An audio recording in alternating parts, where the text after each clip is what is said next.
김태현의 정치쇼. 예, 여기서 이 미국의 선거 얘기이기 때문에 미국 내에서 어떻게 보고 있는지, 판세는 어떻게 보고 있고, 결과 예상, 그리고 선거 결과 이후에 어떻게 정책들이 바뀔지 미국 현지 좀 연결해 보죠. 박홍민 미국 위스콘신 주립대 정치학과 교수 전화로 연결되어 있습니다. 교수님 안녕하세요. 예, 안녕하십니까. 예, 지금 선거 결과는 대략 언제쯤 나올 걸로 예상하고 계신가요? 대부분은 한국 시간으로 오늘 오후 늦게 정도에 결정될 걸로 알려지고 있는데요. 예. 다만 이제 격전지 몇 곳은 며칠이 걸릴 수도 있어요. 아, 대표적으로 예. 애리조나 주하고 펜실베니아 주는 이제 격전지인데요. 예. 부재자 투표, 우편 투표를 개표하는 절차 문제로 인해서 좀 며칠 걸릴 수 있고요. 우편 투표. 조지아 같은 경우에는 예. 승자가 50% 이상 득표를 못하면 결선 투표를 하기로 되어 있어요. 그래서 1월에 결선 투표를 할 수도 있게 돼서 1월이요? 선거 결과는 조금 이제 좀 기다려야 될 것 같아요. 다만 예.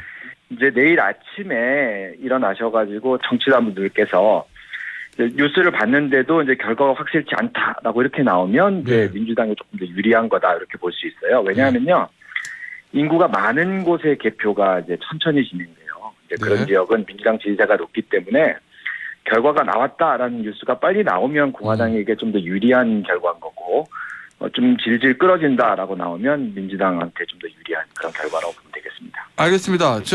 지금 판세 좀 짚어봐 주시죠. 지금 판세는 어떻습니까?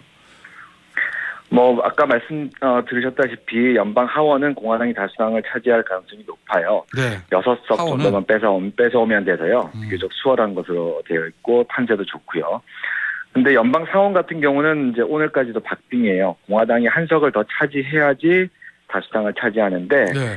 이제 네바다주 같은 경우는 민주당이 현역인데 공화당으로 넘어올 가능성이 크거든요. 네. 그런데 이제 펜실베니아주는 공화당 현역 의원이 은퇴를 하고 나서 민주당하고 공화당이 좀 싸우고 있는데 민주당 후보가 좀 더 앞서는 것으로 알려졌다가 최근 들어서 공화당이 좀 더 이제 엎치락뒤치락을 하는 판세란 말이에요. 네.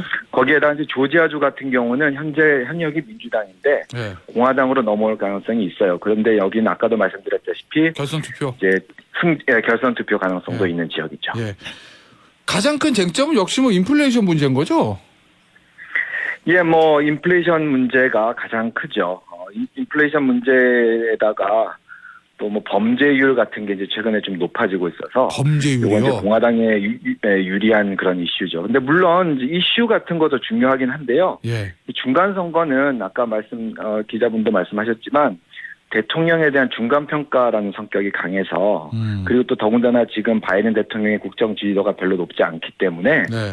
공화당에게 절대적으로 유리한 그런 게임이었어요. 처음부터요. 그렇죠. 거기에다가 이제 선거구 획정 같은 경우도 2010년에도 그랬고 2020년에도 그렇고 공화당에게 좀 유리한 방향으로 선거구 획정이 이루어졌었거든요. 아, 그래요? 예. 그랬기 때문에 이제 공화당에게 훨씬 유리한 그런 상태였었어요. 원래는. 그런데 이제 최근에 이제 특히 여름 거치면서 미국 연방 대법원에서 임신 중지권 관련된 이슈가 나왔죠. 그게 이제 민주당에게 유리한 조건으로 이제 작용을 했죠.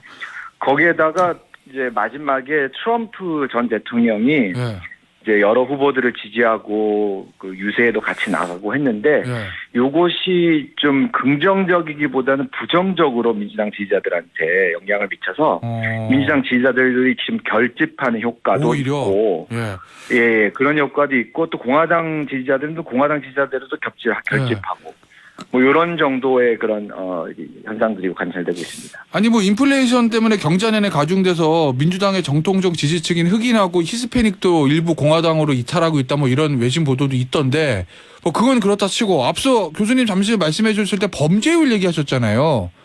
그 네네. 범죄율이 이번에 선거의 쟁점이 되는 이유는 뭡니까? 누가 유리한 거예요? 범죄율이 높아지면?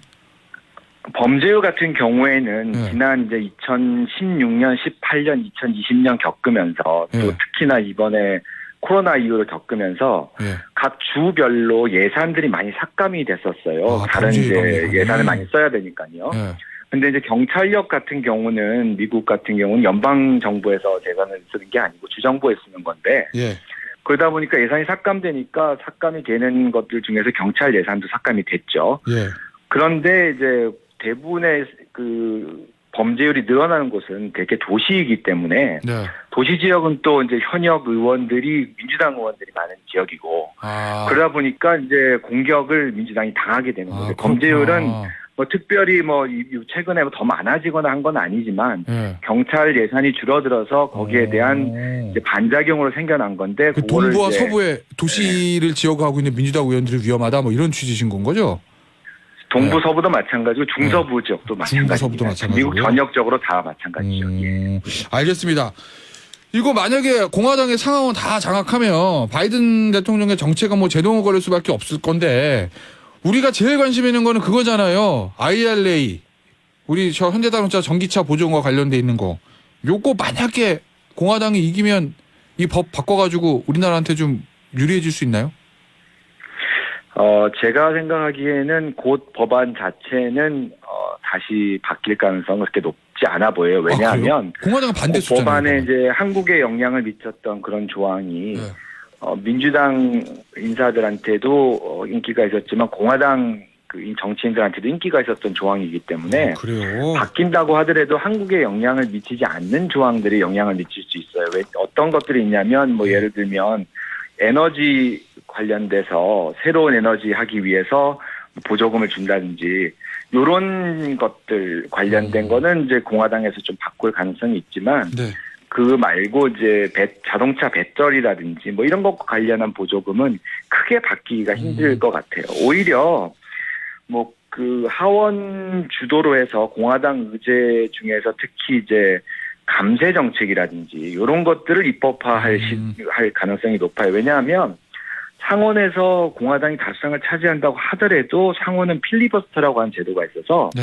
민주당이 필리버스터 행사하게 되면 주요한 입법 정책은 통과가 되기 힘들어요. 공화당 단독으로. 그렇지만 이제 그거를 비껴갈 수 있는 방법이 예산과 관련된 거면은 그 필리버스터 못한단 말이죠. 네.